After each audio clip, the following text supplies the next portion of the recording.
Carrom board. Carrom board या finger billiards कैसे खेला जाता है? कैरम बोर्ड को फिंगर बिलियर्ड्स भी कहा जाता है। गेम 2 प्लेयर्स सिंगल्स या 4 प्लेयर्स डबल्स खेल सकते हैं। सिंगल में प्लेयर्स एक दूसरे के ऑपोजिट बैठते हैं। डबल्स में पार्टनर प्लेयर्स के एक दूसरे के ऑपोजिट बैठते हैं। कैरम बोर्ड खेलने के लिए क्या क्या जरूरी होता है? एक carrom board, 9 black discs, 9 white discs, 1 red disc जिसे क्वीन कहते हैं। डिस्क्स को कैरम मैन भी कहा जाता है।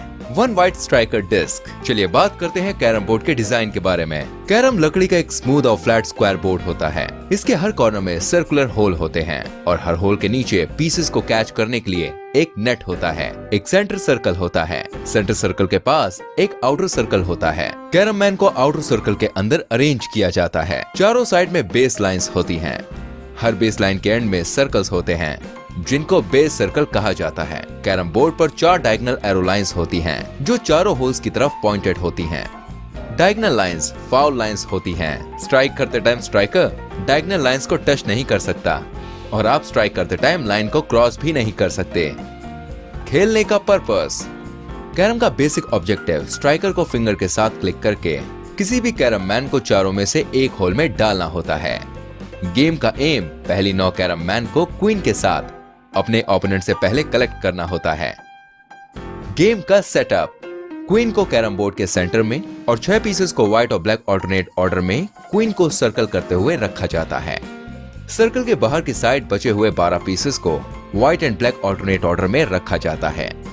पैटर्न ऐसा होना चाहिए कि व्हाइट पीसेस का वाई फॉर्म हो, क्वीन सेंटर में होनी चाहिए और ऊपर के 2 सेगमेंट्स पॉकेट्स की तरफ डायरेक्टेड होने चाहिए। अरेंजमेंट आउटर सर्कल के बाहर नहीं आनी चाहिए। अब बताते हैं कि पहले कौन खेलता है। पहले कौन खेलेगा?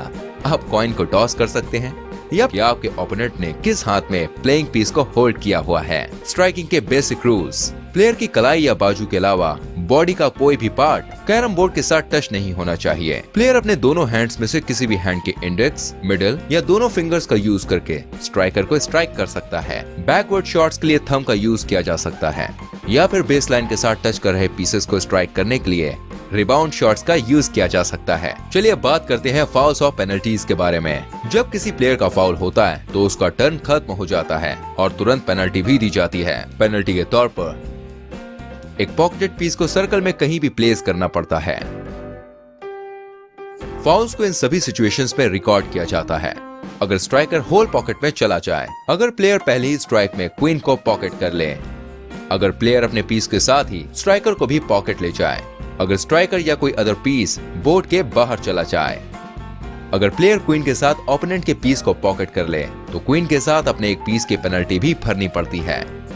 अगर प्लेयर क्वीन के कवर होने से पहले ही अपने फाइनल पीस को भी पॉकेट कर लेता है, अगर प्लेयर ओपोनेंट के फाइनल पीस को पॉकेट कर लेता है तो ओपोनेंट के पीस के साथ अपने एक पीस की पेनल्टी भरनी पड़ती है। अगर आपका स्ट्राइकर सिर्फ ओपोनेंट के कैरम मैन को ही टच करता है तो भी फाउल होगा। आपको कम से कम एक कैरम मैन या क्वीन को टच करना जरूरी होता है। अगर पेनल्टी के टाइम पर कोई पीस अवेलेबल नहीं होता तो पेनल्टी पेंडिंग रहती है जब तक कि पीस अवेलेबल नहीं होता। अगर ओपोनेंट नेक्स्ट रन स्टार्ट करने से पहले ऐसा करना भूल जाता है तो सारी पेंडिंग पेनल्टीज माफ हो जाती है। इन सभी सिचुएशंस में प्लेयर अपना टर्न खो देता है। अगर प्लेयर कैरमैन को हिट करने के लिए स्ट्राइकर को पुश करता है, अगर प्लेयर की आर्म्स बोर्ड पर बनी डायगोनल फाउल लाइन को क्रॉस करती हैं, अगर प्लेयर अपने 3 अटेम्प्ट्स में भी करेक्टली ब्रेक नहीं कर पाता, अगर प्लेयर स्ट्राइकर के अलावा किसी दूसरे पीस को टच कर देता है। चलिए गेम शुरू करते हैं। एक प्लेयर को सभी ब्लैक पीसेस को पॉकेट करना होता है और एक प्लेयर को सभी व्हाइट पीसेस को पॉकेट करना होता है। कैरम मैन को शूट करने के लिए स्ट्राइकर इस तरह से प्लेस होना चाहिए कि वो दोनों बेस लाइंस को टच करे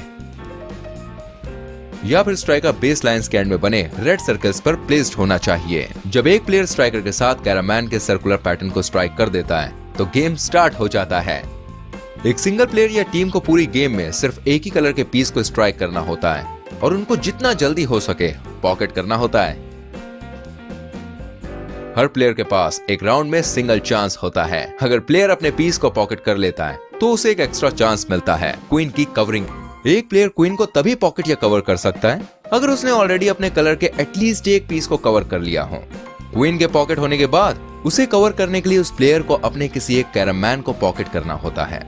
अगर प्लेयर ऐसा नहीं कर पाता है तो तो उस क्वीन को फिर से सेंटर में प्लेस करना पड़ता है। अगर प्लेयर एक ही टर्न में क्वीन के साथ ही अपने पीस को पॉकेट कर लेता है तो ये माना जाएगा कि उसने क्वीन कवर कर ली है। गेम को कैसे जीता जा सकता है? गेम के एंड में बोर्ड पर बचे हुए ओपोनेंट के हर पीस पर विनर को एक स्कोर मिलता है। क्वीन को करेक्टली कवर करने वाले प्लेयर के एक्स्ट्रा 5 पॉइंट्स ऐड होते हैं।